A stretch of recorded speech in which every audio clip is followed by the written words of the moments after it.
YouTube channel నేను మీ సుధీర్ సార్ని 2024 August 3 ఇవాల్టి current affairs. First question, August 6 నుంచి ఆగస్ట్ 14 వరకు తరంగ్ శక్తి పేరుతో వైమానిక విన్యాసాలు ఫేజ్ 1 ఎక్కడ నిర్వహించబడును? మళ్ళీ చెప్తున్న క్వశ్చన్, ఆగస్ట్ 6 నుంచి ఆగస్ట్ 14 వరకు తరంగ్ శక్తి పేరుతో వైమానిక విన్యాసాలు ఫేజ్ 1 ఎక్కడ నిర్వహించబడుచున్నాయి అంటే కనుక ఆన్సర్ తమిళనాడులోని సులూరు. తమిళనాడులోని సూలూరులో ఫేజ్ 1 జరుగుతాయి అన్నమాట. ఈ తరంగ్ శక్తి పేరుతో విన్యాసాలు ఫేజ్ 1 ఫేజ్ 2 అని రెండు చోట్ల జరుగుతూ ఉన్నాయి. ఫేజ్ 1 ఏమో తమిళనాడులో జరుగుతాయి, ఫేజ్ 2 వచ్చేసి రాజస్థాన్లోని జోధ్పూర్లో జరుగుతాయి అన్నమాట. ఫేజ్ 2 ఎప్పటి నుంచి ఎప్పటి వరకు? ఫేజ్ 2 వచ్చేసి ఆగస్ట్ 29 నుంచి సెప్టెంబర్ 14 వరకు. ఆగస్ట్ 29 నుంచి సెప్టెంబర్ 14 వరకు అనమాట ఫేజ్ 2. ఫేజ్ 1 ఏమో ఆగస్ట్ 6 నుంచి ఆగస్ట్ 14 వరకు. ఫేజ్ 2 ఏమో ఆగస్టు 29 నుంచి సెప్టెంబర్ 14 వరకు. ఫేజ్ 1 ఏమో తమిళనాడులోని సూలూరులో, ఫేజ్ 2 వచ్చేసి రాజస్థాన్లోని జోధ్పూర్లో. 30 దేశాలు ఈ తరంగ్ శక్తి విన్యాసాలలో పాలు పంచుకుంటూ ఉన్నాయన్నమాట. ఎన్ని దేశాలు? ఒక 30 దేశాలు అనమాట. అందులో మన భారతదేశం కూడా ఒకటి. మన భారతదేశమే ఈసారి మన భారతదేశమే ఆతిథ్యం ఇస్తుందన్నమాట ఈసారి ఈ విన్యాసాలకి. అది గుర్తుపెట్టుకోవాలి. ఇంకా America, Britain, France, Australia, United Arab Emirates, Australia, ఓకేనా, ఇట్లా అతి ముఖ్యమైనటువంటి దేశాలు కొన్ని, జర్మనీ లాంటి దేశం కూడా, జర్మనీ ఇట్లాంటి దేశాలన్నీ కూడా పాల్గొంటూ ఉన్నాయన్నమాట. కాబట్టి వెరీ ఇంపార్టెంట్.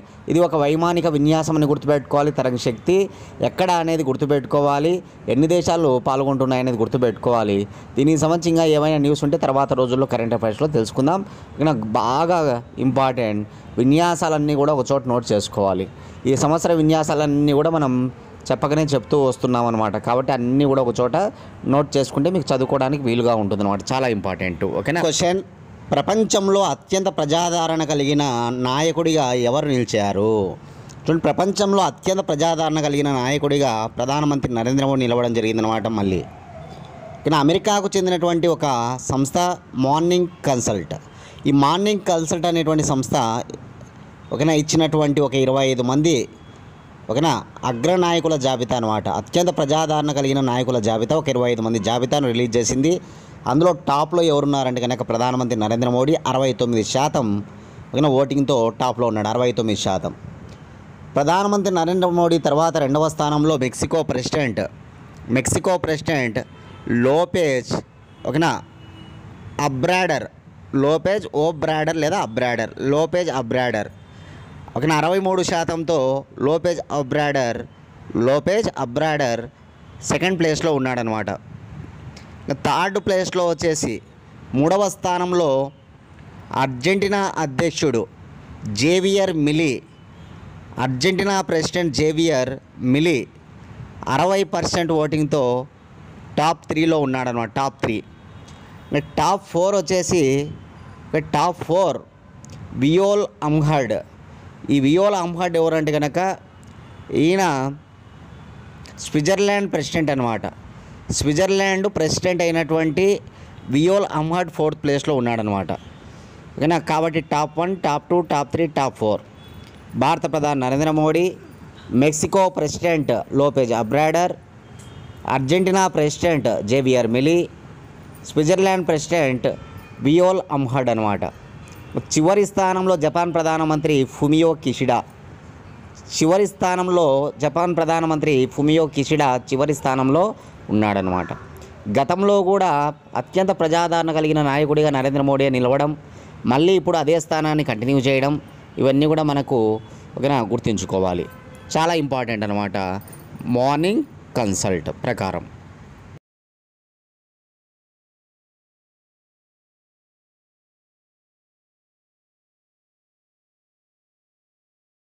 ఆంధ్రప్రదేశ్కు సంబంధించి కానిస్టేబుల్ ప్రిలిమ్స్ కంప్లీట్ అయిపోయింది. మెయిన్స్ ఎగ్జామ్ జరగాల్సి ఉంది, మనందరికీ తెలుసు. ఈ క్రమంలో ఈ మెయిన్స్ ఎగ్జామ్కు సంబంధించి ఈ నెల చివరిలో ఒక షెడ్యూల్ విడుదల చేస్తామని ఒక ప్రకటన మనకు ఇటీవలనే జారీ చేయడం జరిగిందనమాట. ఒకవేళ అలా జరిగినట్లయితే కనుక అతి త్వరలోనే మనకు మెయిన్స్ ఎగ్జామ్ ఈవెంట్స్ కండక్ట్ చేసి మెయిన్స్ ఎగ్జామ్ వెంటనే పెడతారనమాట. మనకు అప్పుడు అంత టైం ఉండదు. కాబట్టి ఇప్పటి నుంచే మనం చక్కగా వాటిని చదువుకోవాలి. కాబట్టి మన ఛానల్ నుంచి కూడా ఆ ప్రయత్నంగా ఇక్కడ ఎగ్జామ్ షెడ్యూల్ అనేటువంటిది ఇవ్వడం జరుగుతుందన్నమాట. ఆగస్టు 15వ తేదీ నుంచి ఎగ్జామ్ షెడ్యూల్ అనేటువంటిది ఒకటి స్టార్ట్ చేయబోతూ ఉన్నాం. ఇంట్రెస్ట్ ఉన్న వాళ్ళు 8186006848 అనే నెంబర్కి మీరు కాల్ చేసి ఎగ్జామ్ వివరాలు కనుక్కొని ఎగ్జామ్ గ్రూపులో యాడ్ అయ్యి డైలీ ఎగ్జామ్స్ రాసుకోవచ్చు అనమాట. ఆ షెడ్యూల్ మేము చాలా చక్కగా 3 నెలల ప్రణాళికతో మేము షెడ్యూల్ అనేటువంటి తయారు చేస్తున్నాం. ఆ క్రమంలో డైలీ ఎగ్జామ్స్ పెడతామన్నమాట. కాబట్టి మీరు డైలీ ఎగ్జామ్స్ రాసుకోవచ్చు. దానికి సంబంధించి ఇంట్రెస్ట్ ఉన్న వాళ్ళు నేను చెప్పిన నెంబర్కు కాల్ చేయండి. ఓకేనా? చాలా ఉపయోగపడతాయి మీకు. ఆల్రెడీ బాగా ప్రిపేర్ అయిన వాళ్ళకు మరింత ఉపయోగపడతాయి. కాబట్టి కాల్ చేసి మీరు ఎగ్జామ్ గ్రూపులో యాడ్ కావాలని కోరుకుంటున్నాం. ఓకే, నెక్స్ట్ క్వశ్చన్ చూద్దాం.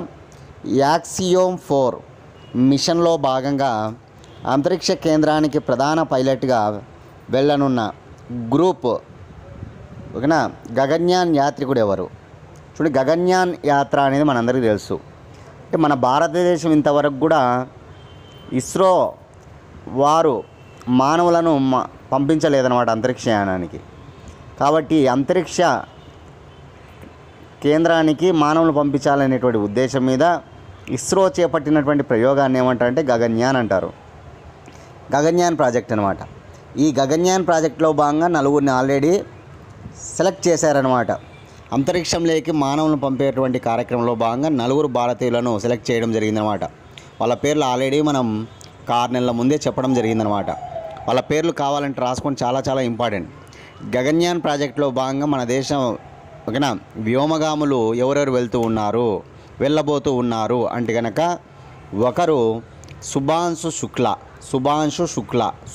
శుక్ల. నెంబర్ 2 ఓకేనా ప్రశాంత్ బాలకృష్ణ నాయర్. నెంబర్ 3 అంగద్ ప్రతాప్. నెంబర్ 4 అజిత్. ఈ 4 కూడా వ్యోమగాములు అనమాట. కాకపోతే అంతకంటే ముందే ఓకేనా చాలా సురక్షితంగా ఈ ప్రోగ్రాం జరగాలి కాబట్టి అంతకంటే ముందే అమెరికాలోని నాసాతో మన భారతదేశ ఇస్రో ఒక ఒప్పందం చేసుకుందనమాట.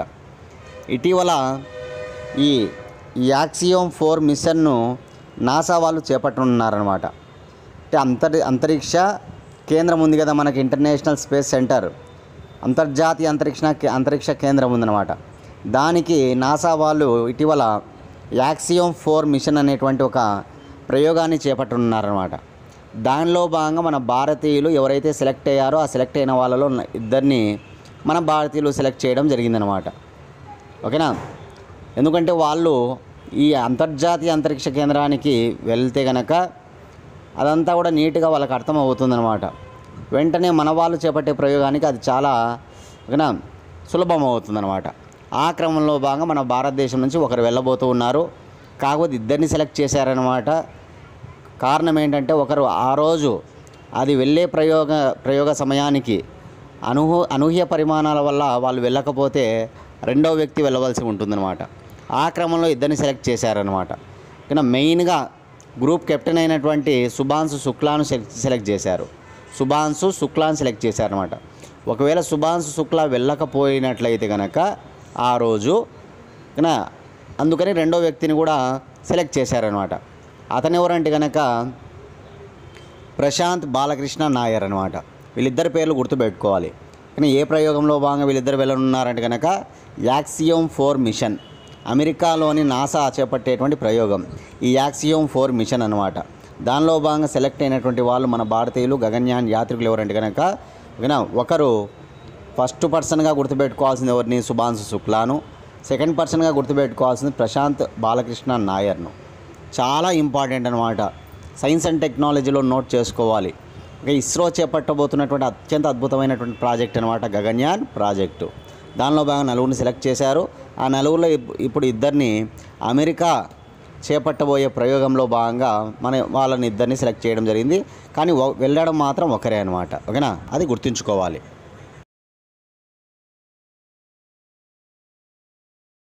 4th క్వశ్చన్, తెలంగాణ రాష్ట్రంలో జియోథర్మల్ విద్యుత్ కేంద్రాన్ని ఎక్కడ ఏర్పాటు చేయనున్నారు? తెలంగాణ రాష్ట్రంలో జియోథర్మల్ విద్యుత్ కేంద్రాన్ని ఎక్కడ ఏర్పాటు చేస్తున్నారంటే మణుగూరులో దగ్గర పగిడేరు వద్ద మణుగూరు దగ్గర పగిడేరు వద్ద 122 మెగావాట్ల జియోథర్మల్ పవర్ ప్లాంట్ను 122 మెగావాట్ల జియోథర్మల్ పవర్ ప్లాంట్ను ఏర్పాటు చేయనున్నట్టుగా తెలపడం జరిగిందనమాట. అంటే భూతాపం ఆధారంగా విద్యుత్ ఉత్పత్తి అనమాట. భూతాపం ఆధారంగా విద్యుత్తును ఉత్పత్తి చేయడానికి శ్రీకారం చుట్టారనమాట. దీనికోసం త్రైపాక్షిక ఒప్పందం జరిగింది.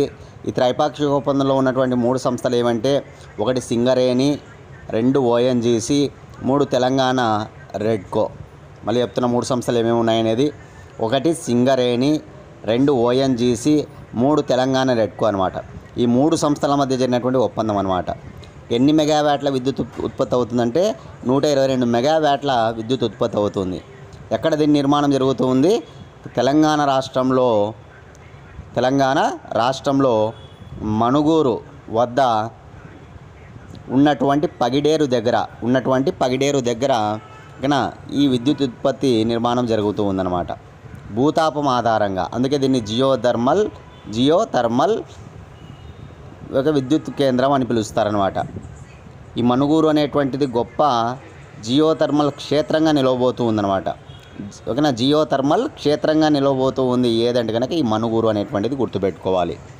నా నుంచి మీకు ఒక క్వశ్చన్ ఏంటంటే కనుక, ఇటీవలనే తెలంగాణ రాష్ట్రంలో తెలంగాణ ముఖ్యమంత్రి Revanth Reddy young India skill యూనివర్సిటీని ఎక్కడ ప్రారంభించాడు? ఆ శంకుస్థాపన చేశాడు కదా. యంగ్ ఇండియా స్కిల్ యూనివర్సిటీని ఎక్కడ శంకుస్థాపన చేయడం జరిగింది? కామెంట్ బాక్స్లో మీ సమాధానాన్ని తెలియజేయండి అందరూ కూడా.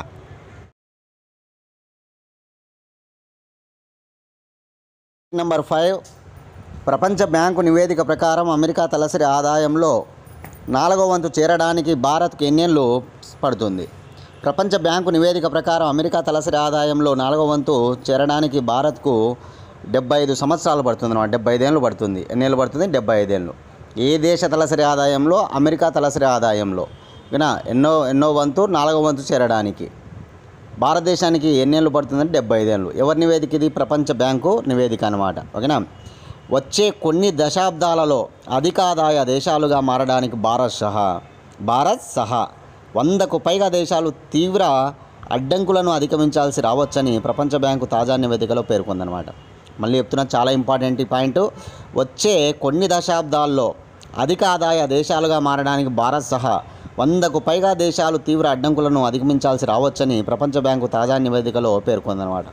ఇక భారత్ విషయానికి వస్తే అమెరికా తలసరి ఆదాయంలో 4వ వంతు చేరుకోవడానికి 75 ఏళ్ళు పడుతుందని అంచనా వేస్తుందన్నమాట. భారత్ విషయానికి వస్తే అమెరికా తలసరి ఆదాయంలో 4వ వంతు చేరడానికి 75 ఏళ్ళు పడుతుందని అంచనా వేస్తుందన్నమాట. వరల్డ్ డెవలప్మెంట్ రిపోర్ట్ ఇది రిపోర్ట్ పేరు ఏంటంటే వరల్డ్ డెవలప్మెంట్ రిపోర్ట్ 2024 అనమాట. ద మిడిల్ ఇన్కమ్ ట్రాప్ పేరిట ఈ నివేదిక విడుదలైందనమాట. ద మిడిల్ ఇన్కమ్ ట్రాప్ పేరుతో ఈ నివేదిక విడుదలైందనమాట. అమెరికా తలసరి ఆదాయంలో 4వ వంతు చేరడానికి భారత్కు 75 ఏళ్ళ సమయం పడితే చైనాకు 10 ఏళ్లకు పైగా, ఇండోనేషియాకు 70 ఏళ్ళ పైగా పట్టచ్చంట.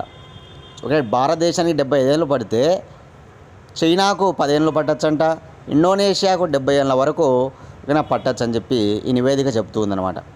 గత 50 ఏళ్ల గణాంకాలను చూస్తే దేశాలు సంపన్నమయ్యే కొద్దీ అమెరికా వార్షిక తలసరి జీడిపిలో 10% చేరుకుంటున్నాయి. ప్రస్తుతం ఇది $8,000 సమానంగా ఉందంట. గత 50 ఏళ్ల గణాంకాలు చూస్తే దేశాలు సంపన్నమయ్యే కొద్దీ అమెరికా వార్షిక తలసరి జీడిపిలో 10% చేరుకుంటున్నాయంట. ప్రస్తుతం ఇది $8,000 సమానంగా ఉందంట. 2023 చివరకు 108 దేశాలను మధ్యాదాయ దేశాలుగా వర్గీకరించారంట. 2023 చివరకు 108 దేశాలను మధ్యాదాయ దేశాలుగా వర్గీకరించారు. వీటి తలసరి వార్షిక జీడిపి ఎంత ఉందంటే $1,136 నుంచి $13,845 అనమాట. వీటి తలసరి వార్షిక జీడిపి $1,136 నుంచి $13,845 అనమాట. ఈ దేశాల్లో 600 కోట్ల జనాభా ఉందంట. ఈ దేశాల్లో ఎన్ని కోట్ల జనాభా ఉందంటే 600 కోట్ల జనాభా ఉందంట. ఇది అంతర్జాతీయ జనాభాలో 75% సమానం అంట. ఈ 600 కోట్ల జనాభా ఉంది కదా, 108 దేశాలు అంటున్నా కదా, ఈ 600 కోట్ల జనాభా ఇది ప్రపంచ జనాభాలో 70% సమానం అంట. ఇందులో ప్రతి ముగ్గురిలో 2 తీవ్ర పేదరికంలో ఉన్నారంటుంది. ఇందులో ప్రతి ముగ్గురిలో ఇద్దరు తీవ్ర పేదరికంలో ఉన్నారంట. ఇట్లా మనకి చాలా గొప్ప రిపోర్ట్ అనమాట. ఇది ఎకానమీ రిలేటెడ్ కరెంట్ అఫైర్స్గా మీరు వీటిని చదువుకోవాలి. ఎందుకంటే ఇక్కడ ప్రపంచ బ్యాంకు వెల్లడించినటువంటి అంశం ద మిడిల్ ఇన్కమ్ ట్రాప్ పేరిట విడుదలైనటువంటి నివేదిక మన భారతదేశం గురించినటువంటి సమాచారంతో పాటు ప్రపంచంలో అనేక దేశాలకు సంబంధించినటువంటి వివరాలను ఈ నివేదిక వెల్లడించిందనమాట. చాలా చాలా ఇంపార్టెంట్గా ఈ విషయాలు గుర్తుపెట్టుకోవాలి. ఓకేనా. అంతర్జాతీయ ఆర్థిక సౌభ్రాతృత్వం వెలుగులోకి రావాలన్నా, చీకట్లో మగ్గాలన్నా ముఖ్య ఆదాయ దేశాల చేతిలోనే ఉంటుందని కూడా చెప్పిందనమాట. ఓకేనా. ముఖ్య ఆదాయ దేశాల చేతిలోనే ఉంటుందన్నమాట. కాబట్టి ఈ విషయాలను నోట్ చేసుకోండి, ఇంపార్టెంట్.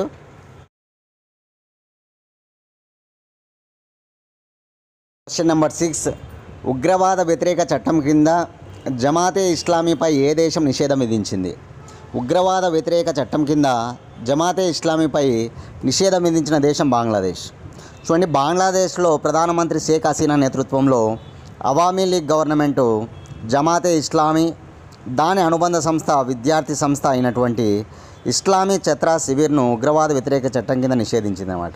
మళ్ళీ చెప్తున్నా, బంగ్లాదేశ్ ప్రధానమంత్రి షేక్ హసీనా నేతృత్వంలోని అవామీ లీగ్ గవర్నమెంట్ ఏదైతే ఉందో అది జమాతే ఇస్లామీ, దాని అనుబంధ విద్యార్థి సంస్థ అయినటువంటి ఇస్లామీ ఛత్రా శిబిర్ను ఉగ్రవాద వ్యతిరేక చట్టం కింద నిషేధం విధించింది.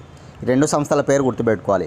ఒకటి జమాతే ఇస్లామీ, రెండు ఇస్లామీ ఛత్రా శిబిర్ అనమాట.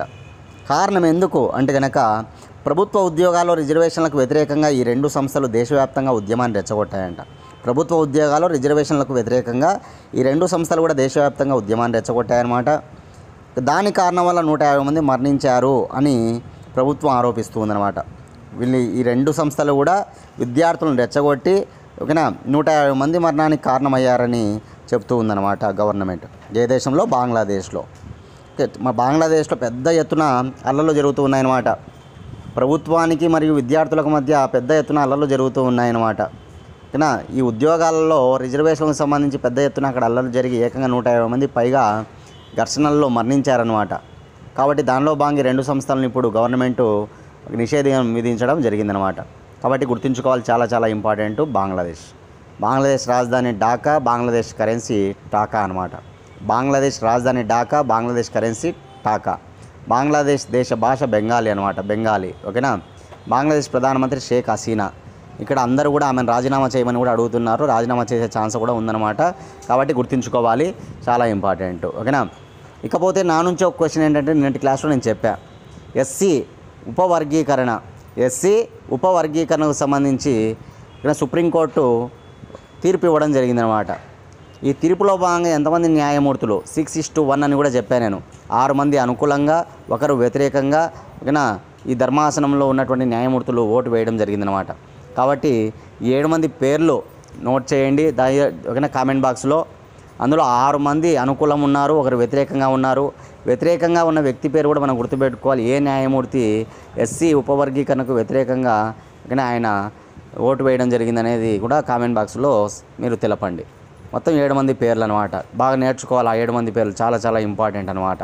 ఆ ఉపవర్గీకరణ కింద ఏమేమి చెప్పారో అంశాలు కూడా మనం చూసుకోవాలి ఖచ్చితంగా. నేటి క్లాస్లో నేను చెప్పా. ఓకేనా.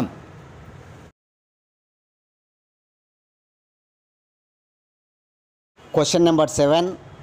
ఆసియాలో అతిపెద్ద హైపర్ లూప్ ట్యూబ్ను ఏ ఐఐటి నిర్మించి ఘనత సాధించింది? ఆసియాలోనే అతిపెద్ద హైపర్ లూప్ ట్యూబ్ అనమాట. హైపర్ లూప్ ట్యూబ్ను ఏ ఐఐటి నిర్మించి ఘనత సాధించిందంటే మద్రాస్ ఐఐటి. మద్రాస్ ఐఐటి ఈరోజు వార్తల్లో ఉంది, చాలా చాలా ఇంపార్టెంట్, నోట్ చేసుకోవాలి. హైపర్ లూప్ టెక్నాలజీతో రవాణా రంగంలో మరీ సరికొత్త విప్లవం ఆవిష్కృతం అయిందనమాట. హైపర్ లూప్ టెక్నాలజీ అనేటువంటిది రవాణా రంగంలో మరో సరికొత్త విప్లవానికి దారితీసిందనమాట. ఈ అత్యాధునిక సాంకేతికతను వినియోగించుకొని మద్రాస్ ఐఐటి తయ్యూర్ క్యాంపస్లో, తయ్యూర్ క్యాంపస్లో 425 మీటర్ల పొడవైన హైపర్ లూప్ ట్యూబ్ను నిర్మించిందనమాట. ఏ క్యాంపస్లో? తయ్యూర్ క్యాంపస్లో 425 మీటర్ల పొడవైన హైపర్ లూప్ ట్యూబ్ను నిర్మించింది. ఈ ప్రాంగణం వేదికగా వచ్చే ఏడాది జనవరి నుంచి ఏప్రిల్ వరకు హైపర్ లూప్ ఇంటర్నేషనల్ పోటీలు జరగనున్నాయన్నమాట. ఓకే, ఇదే ప్రాంగణం వేదికగా రానున్న ఏడాది ఉంది కదా, రానున్న సంవత్సరం జనవరి నుంచి ఏప్రిల్ వరకు హైపర్లూప్ ఇంటర్నేషనల్ పోటీలు జరగనున్నాయన్నమాట. ఓకేనా, ఈ సందర్భంగా ఈ విషయాన్ని వెల్లడించడం జరిగింది. హైపర్లూప్ పరిజ్ఞానం, ట్యూబ్ నిర్మాణం తదితరాల గురించి ఓకేనా ఈ Madras IIT director professor Kamareddy ఓకేనా మాట్లాడడం జరిగిందనమాట. కాబట్టి ఈరోజు ఏం లేదు, డైరెక్ట్ గుర్తుపెట్టుకోవాలి, దీన్ని మీరు ఇంకేం అవసరం లేదు. ఆసియాలోనే అతిపెద్ద హైపర్లూప్ ట్యూబ్ను ఏ ఐఐటి నిర్మించింది, ఘనత సాధించిందంటే కనుక మద్రాస్ ఐఐటి. అంతకు మించి ఇక్కడ అవసరం లేదు. కానీ చాలా చాలా ఇంపార్టెంట్. మీరు ఇమెయిల్లో చూడండి, హైపర్లూప్ ట్యూబ్ అనేటువంటిది ఎట్లుంటుందో మనందరికీ తెలుసు అనమాట. ఓకేనా, హైపర్లూప్ ట్యూబ్ అనేటువంటిది సాంకేతికతను వినియోగించుకొని గొప్పగా ఇంత పొడవైనది రూపుదిద్దుకోబడింది అనమాట. Question number 8. రక్త పరీక్షతో పురుషుల వంధ్యత్వ నిర్ధారణ కొరకు ఆర్టిఫిషియల్ ఇంటెలిజెన్స్ వ్యవస్థను ఏ దేశ పరిశోధకులు అభివృద్ధి చేశారు? ఇక్కడ మళ్ళీ చదువుతున్న క్వశ్చన్. రక్త పరీక్షతో పురుషుల వంధ్యత్వ నిర్ధారణ కొరకు ఏ వ్యవస్థను ఆర్టిఫిషియల్ ఇంటెలిజెన్స్ వ్యవస్థను ఏ దేశ పరిశోధకులు అభివృద్ధి చేశారంటే జపాన్ దేశ పరిశోధకులు అనమాట. జపాన్ దేశ పరిశోధకులు. చూడండి, పురుషుల్లో సంతానం లేమిని గుర్తించేందుకు ఇప్పటి వరకు వీర్య పరీక్ష చేయవలసి వచ్చేదన్నమాట. పురుషుల్లో సంతానం లేమిని గుర్తించేందుకు ఇప్పటి వరకు వీర్య పరీక్ష చేయవలసి వచ్చేదన్నమాట. ఇక నుంచి అవసరం లేదంట. జపాన్లోని టోహో యూనివర్సిటీ స్కూల్ ఆఫ్ మెడిసిన్కు చెందిన పరిశోధకులు.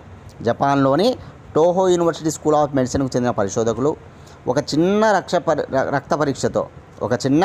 రక్త పరీక్షతో పురుషుల్లో సంతానం లేమి సమస్యను గుర్తించవచ్చని చెప్తూ ఉన్నారన్నమాట. ఇందుకు గాను వీళ్ళు ఒక కృత్రిమ మేధ అనగా ఆర్టిఫిషియల్ ఇంటెలిజెన్స్ మోడల్ను అభివృద్ధి చేశారన్నమాట. కృత్రిమ మేధ అంటే ఏంటి? ఆర్టిఫిషియల్ ఇంటెలిజెన్స్ మోడల్ను అభివృద్ధి చేశారన్నమాట. దీనికోసం ఇది ఏం చేస్తుందంటే కనుక రక్తంలో FSH స్టిమ్యులేటింగ్ హార్మోన్ అన్నమాట. ఫొలికల్ స్టిమ్యులేటింగ్ హార్మోన్ అంటారు, FSH అనమాట. అదేవిధంగా LH ల్యూటినైజింగ్ హార్మోన్ కావచ్చు, టెస్టోస్టిరాన్ హార్మోను, E2 వంటి వివిధ రకాల హార్మోన్ల స్థాయిలను విశ్లేషించి 74% ఖచ్చితత్వంతో పురుషుల వంధ్యత్వాన్ని గుర్తిస్తుందంట. కాబట్టి చాలా ఇంపార్టెంట్ ఇది. ఎందుకంటే గతంలో కేవలం దీనికోసం ఏ టెస్ట్ చేసేవాళ్ళంటే కనుక వీర్య పరీక్ష చేసేవాళ్ళు.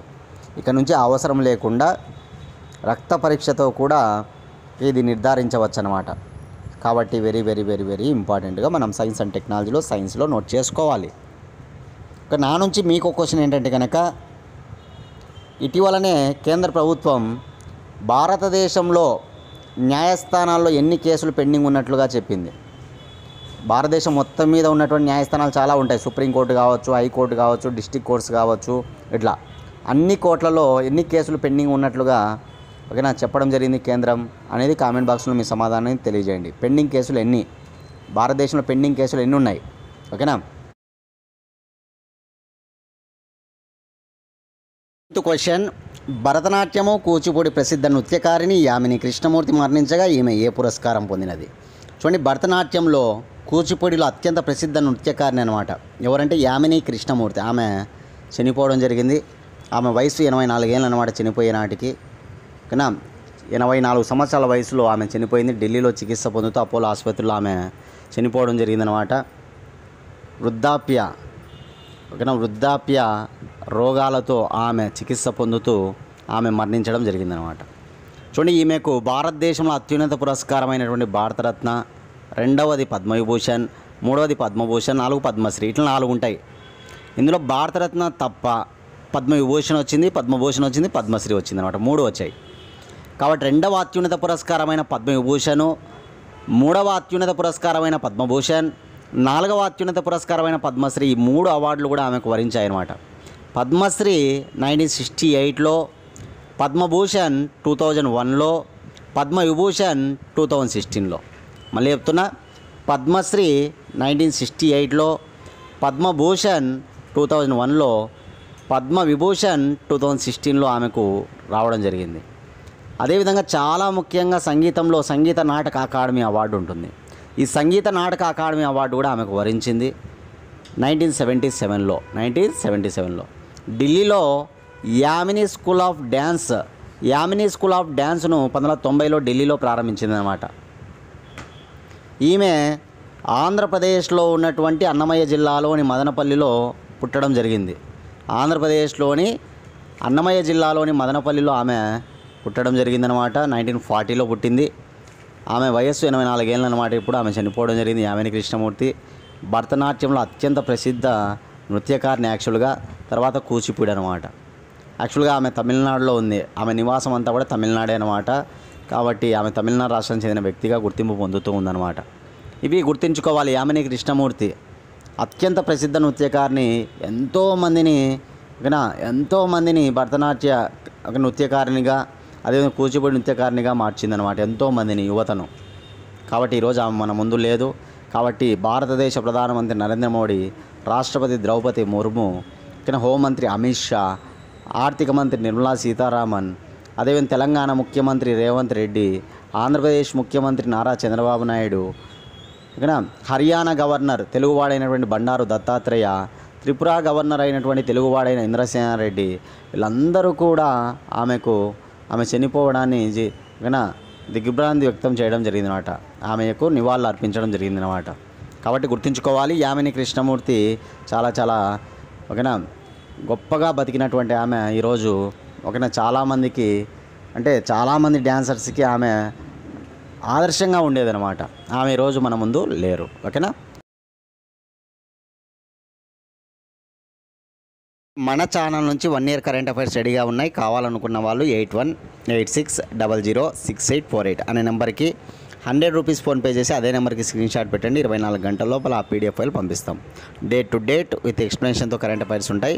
100 రూపాయలకే 1 ఇయర్ కరెంట్ అఫైర్స్ అందిస్తున్నాం. యూటిలైజ్ చేసుకోండి. లాస్ట్ క్వశ్చన్ చూద్దాం.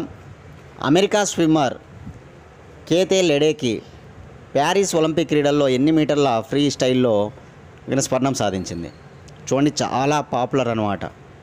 అమెరికా స్విమ్మర్ అయినటువంటి కేతి లెడేకి. ఓకేనా. ఈ ప్యారిస్ ఒలింపిక్స్లో ఆమె 1 కాదు 2 కాదు కొన్ని మెడల్స్ సాధించే అవకాశం ఉందన్నమాట. కాబట్టి ఏకంగా ఇప్పుడు గోల్డ్ మెడల్ వచ్చిందనమాట ఆమెకి ఈ ప్యారిస్ ఒలింపిక్స్లో. ఎన్ని మీటర్ల ఫ్రీ స్టైల్లో అంటే కనుక 1500. ఈ 1500 మీటర్ల ఫ్రీ స్టైల్ విభాగంలో గోల్డ్ మెడల్ సాధించింది ఎవరంటే కనుక కేతి లెడేకి. ఈమె ఏ దేశానికి చెందిన స్విమ్మర్ అంటే అమెరికా దేశానికి చెందినటువంటి స్విమ్మర్ అనమాట. ఇంకా ఏమేమి మెడల్స్ వస్తాయనేటువంటిది మనం చూసుకోవాలి. ఎందుకంటే ఎక్కువ మెడల్స్ వస్తాయి ఈమెకు. ఎప్పుడైనా ప్రతి సంవత్సరం కూడా ఆడినప్పుడు, అంటే ప్రతి ఈవెంట్లో ఆడినప్పుడు ఈమెకు మెడల్స్ మనం చూస్తూ ఉంటాం అనమాట. కాబట్టి కేతి లెడేకి ఇప్పుడైతే 1500 మీటర్ల ఫ్రీ స్టైల్లో ఆమెకి గోల్డ్ మెడల్ రావడం జరిగిందనమాట. గోల్డ్ మెడల్ రావడం జరిగింది. ఇవి ఇవాళ కరెంట్ అఫైర్స్. రేపటి క్లాస్లో మళ్ళీ కలుసుకుందాం ఫ్రెండ్స్. థ్యాంక్స్.